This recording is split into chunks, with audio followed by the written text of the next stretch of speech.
Today at Apollo, when I was sitting here admiring the beauty of my Honda 450, I was kind of looking at where I control the motorcycle. I know where I do, and I've seen it before, but if you see right here is some marks from my heels, the back of my boots. Look how close it is to that rear wheel. It's at the rear wheel, okay? So that's where I control the motorcycle. That's how much I hang on with my feet, even all the way back to the swing arm, okay? You see the frame's black, and that means I'm controlling the motorcycle at the lowest point possible because that is what is important.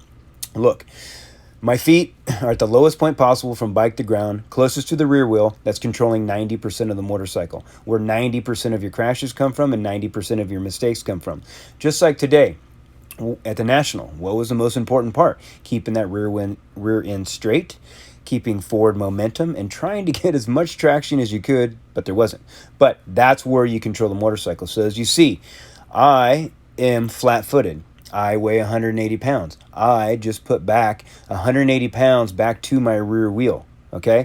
If I want to make a change in my motorcycle, 2 clicks in the front forks, a couple pounds of pressure, 1-2 in the tires, and a couple millimeters in the back, and I completely change the bike. The bike is very sensitive to change. Just think of putting 180, 160, 70, whatever pounds you weigh, 3 to 4 inches back to that rear wheel. That's massive. If the bike is so sensitive to change, well, think of what that's going to do, putting that much weight back to that rear wheel at the lowest point possible from bike to ground, closest to the rear wheel that's controlling 90% of the motorcycle. If you want to be more aggressive, what do you need? More control.